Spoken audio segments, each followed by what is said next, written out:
Assalamualaikum warahmatullahi wabarakatuh. Halo semuanya, perkenalkan kami dari Universitas Jenderal Sudirman, jurusan Administrasi Publik, dengan anggota. Yang pertama, Evin Replianti, NIM F1B 019045. Kedua, Nadia Fitri Isnaini, NIM F1B 019052. Dan yang ketiga, Isna Faika Lutfia, NIM F1B 019072. Pada cuplikan video kali ini, kita akan membahas mengenai Good Local Governance, di mana video ini dibuat guna memenuhi tugas mata kuliah Birokrasi dan Governansi Publik. Sebelum membahas mengenai materinya, kita simak dulu yuk apa saja sih yang akan kita bahas untuk menjelaskan Good Local Governance.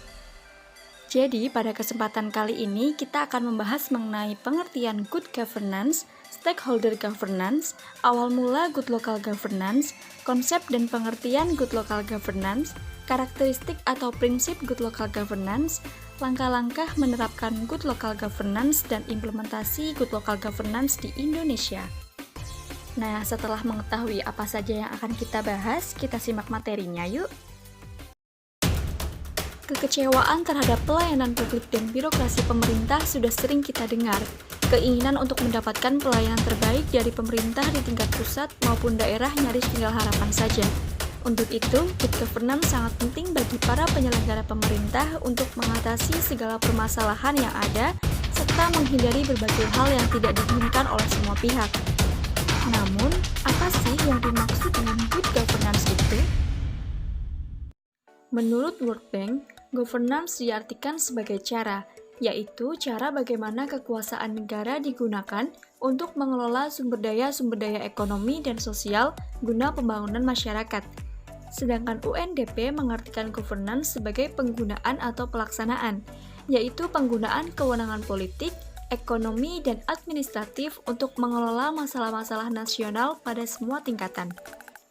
Peraturan Pemerintah Nomor 101 Tahun 2000 merumuskan arti good governance sebagai kepemerintahan yang mengembangkan dan menerapkan prinsip-prinsip profesionalisme, akuntabilitas, transparansi, pelayanan prima, demokrasi, efisiensi, efektivitas, supremasi hukum, dan dapat diterima oleh seluruh masyarakat. Jadi, good governance pada dasarnya adalah suatu konsep yang mengacu kepada proses pencapaian keputusan dan pelaksanaannya, yang dapat dipertanggungjawabkan secara bersama sebagai suatu konsensus yang dicapai oleh para stakeholder bagi penyelenggaraan pemerintahan dalam suatu negara. Lalu, siapa saja ya stakeholder dari governance itu? Pada dasarnya, stakeholder dari governance dapat dikelompokkan menjadi 3 kategori. Yang pertama adalah negara atau pemerintah. Negara merupakan salah satu unsur governance, termasuk juga di dalamnya lembaga politik dan lembaga sektor publik. Peran pemerintah melalui kebijakan publiknya sangat penting dalam memfasilitasi terjadinya mekanisme pasar yang benar, sehingga penyimpangan yang terjadi di dalam pasar dapat dihindari. Yang kedua adalah sektor swasta. Pelaku sektor swasta mencakup perusahaan swasta yang aktif dalam interaksi sistem pasar, seperti industri pengolahan, perdagangan, perbankan, koperasi, dan lainnya. Dalam bidang pendidikan, sektor swasta meliputi yayasan-yayasan yang mengelola sekolah swasta. Yang ketiga ada masyarakat madani. Kelompok masyarakat dalam konteks kenegaraan pada dasarnya berada di antara atau di tengah-tengah antara pemerintah dan perseorangan, yang mencakup baik perseorangan maupun kelompok masyarakat yang berinteraksi secara sosial, politik, dan ekonomi. Good governance memungkinkan adanya kesejajaran peran antara ketiga aktor di atas. Sebagaimana dalam pengembangan kapasitas good governance, ada yang disebut dengan perubahan dalam distribusi kewenangan, yaitu telah terjadi distribusi kewenangan yang tadinya menumpuk di pusat untuk didesentralisasikan kepada daerah, masyarakat, asosiasi, dan berbagai kelembagaan yang ada di masyarakat. Artinya, saat ini pemerintah bukanlah satu-satunya aktor dalam pengambilan keputusan. Masyarakat dan juga pihak swasta pun berkesempatan untuk terlibat dalam pengambilan keputusan. Konsekuensi diterapkannya otonomi daerah dan asas desentralisasi seperti yang diamanatkan Undang-Undang Nomor 22 Tahun 1999 dan diperbarui oleh Undang-Undang Nomor 32 Tahun 2004, lahirlah local government atau pemerintah lokal yang diberi kewenangan untuk mengurusi kepentingan daerahnya. Urusan mengenai rumah tangganya sendiri sering disebut otonomi, sedangkan pemerintahannya disebut local government atau pemerintah daerah yang mengurusi rumah tangganya sendiri. Pengelolaan segala urusan itu seluruhnya ditangani atas dasar kebijakan sendiri dan dibiayai dari sumber keuangan sendiri. Sedangkan hubungan pemerintah pusat dengan pemerintah lokal daerah adalah hubungan pengawasan. Dari aspek tanggung jawab negara, pemerintah lokal daerah merupakan organ pemerintahan negara yang statusnya berada dalam kerangka Sistem Pemerintahan Negara Kesatuan Republik Indonesia atau NKRI. Konsep good local governance bisa dipahami melalui pengertian dari kata good, lokal, dan governance. Good merupakan bahasa Inggris yang berarti baik, sesuai dengan prinsip-prinsip dan unsur-unsur tertentu untuk memenuhi karakteristik. Kemudian lokal mengartikan tentang era desentralisasi saat ini, atau lebih dikenal dengan otonomi daerah, di mana daerah diberi kewenangan untuk mengelola rumah tangganya sendiri tanpa adanya campur tangan dan intervensi pemerintah pusat. Hal ini dipercaya dapat meningkatkan efektivitas, efisiensi, dan akuntabilitas publik, terutama dalam penyelenggaraan pelayanan publik. Selain itu, dapat mengatasi kelemahan pemerintah pusat dalam mengawasi program-programnya. Sedangkan governance sendiri merupakan suatu mekanisme, praktik atau tata cara pemerintah dan warga mengatur sumber daya dan memecahkan masalah-masalah publik. Sehingga dapat dikatakan bahwa good local governance adalah suatu sistem atau konsep tata kelola yang baik yang dipegang oleh pemerintah-pemerintah daerah ataupun lokal, di mana dalam praktek penyelenggaraan pemerintah, pembangunan dan pelayanan publik harus pula diiringi dengan penerapan prinsip-prinsip good governance agar tercipta iklim birokrasi yang sehat, efektif, dan efisien. Seperti yang sudah dikatakan bahwa local government dalam praktek penyelenggaraan pemerintahan, pembangunan, dan pelayanan publik harus pula diiringi dengan penerapan prinsip-prinsip good governance. Lalu, apa saja sih prinsip good governance itu? Pada tahun 1997, UNDP merumuskan 9 prinsip yang harus ditegakkan untuk bisa melaksanakan tata pemerintahan yang baik. Yang pertama adalah partisipasi. Setiap orang atau warga negara memiliki hak suara yang sama dalam proses pengambilan keputusan, baik secara langsung maupun melalui lembaga perwakilan, sesuai dengan kepentingan dan aspirasinya masing-masing. Yang kedua adalah penegakan hukum. Kerangka aturan hukum dan perundang-undangan harus berkeadilan, ditegakkan dan dipatuhi secara utuh, terutama aturan hukum tentang hak asasi manusia. Yang ketiga adalah transparansi. Transparansi harus dibangun dalam rangka kebebasan aliran informasi. Yang keempat adalah daya tanggap. Setiap institusi dan prosesnya harus diarahkan pada upaya untuk melayani berbagai pihak yang berkepentingan. Yang kelima adalah berorientasi pada konsensus. Pemerintahan yang baik akan bertindak sebagai penengah bagi berbagai kepentingan yang berbeda untuk mencapai konsensus atau kesempatan yang terbaik bagi kepentingan masing-masing pihak, dan jika dimungkinkan, dapat juga diberlakukan terhadap berbagai kebijakan dan prosedur yang akan ditetapkan oleh pemerintah. Yang keenam, ada keadilan atau kesetaraan.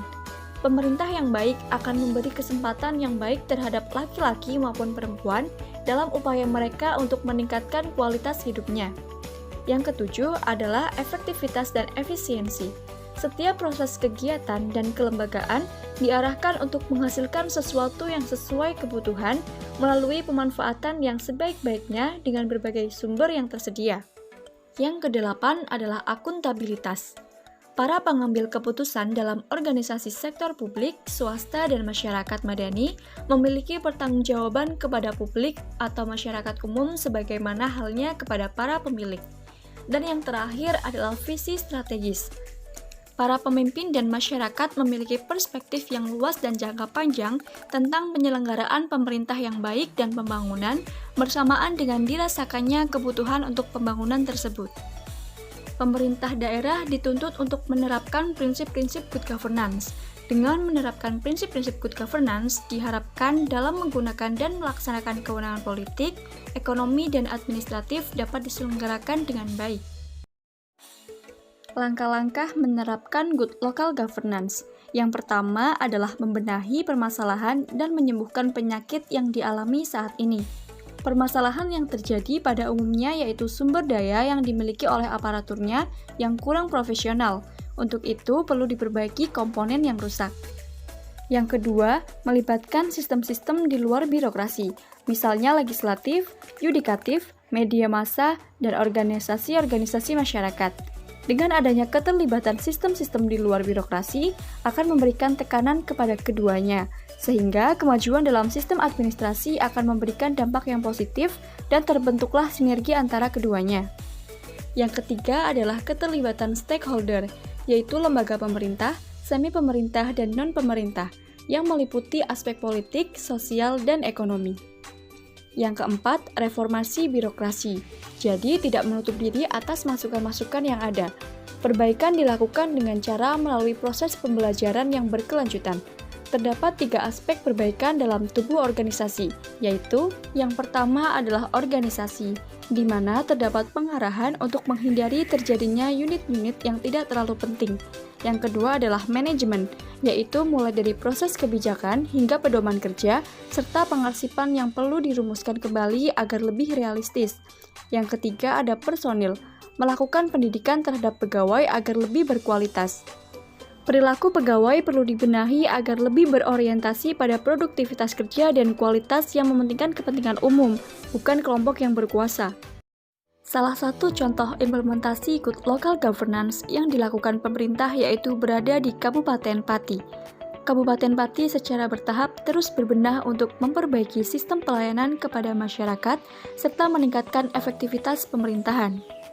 Pemerintah Kabupaten Pati telah menerapkan konsep Smart City setelah Kepala Dinas Komunikasi dan Informatika Indrianto menandatangani perjanjian kerjasama tentang pengembangan dan implementasi aplikasi Smart City dengan Kota Semarang yang telah menerapkan berbagai aplikasi Smart City dan menjadi rujukan nasional. Aplikasi ini merupakan sinkronisasi dan menjawab masalah daerah melalui teknologi dalam bentuk aplikasi yang tujuannya untuk mengefektifkan pemerintahan dan pelayanan kepada masyarakat serta meningkatkan kualitas hidup masyarakat Kabupaten Pati. Adapun capaian program Smart City di Kabupaten Pati pada tahun 2020 adalah melalui Smart Branding yang mengangkat pariwisata andalan Kabupaten Pati antara lain kawasan wisata Jerahi, Embung Jahe, Vihara Sadagiri, dan air terjun Grenjengan Sewu di Kecamatan Gunung Wangkal, serta Goa Pancur di Kecamatan Klayen. Selain itu, ada Tugu Bandang sebagai ikon baru Kota Pati dan alun-alun Simpang 5 Pati yang menjadi salah satu alun-alun terbaik di Jawa Tengah. Pada Smart Living, Kabupaten Pati mendapat penghargaan sanitasi total berbasis masyarakat berkelanjutan dengan mendapat penghargaan sebagai Stop BABS ODF. Untuk Smartman, pemerintah Kabupaten Pati mengajukan dan berjuang mendapat penghargaan Nirwasita Tantra dari Kementerian Lingkungan Hidup, yaitu penghargaan di lingkungan hidup dan pengelolaan sampah yang saat ini baru di tahap penilaian. Pemkab Pati juga mendapat penghargaan sebagai pembina kampung iklim di tahun 2020.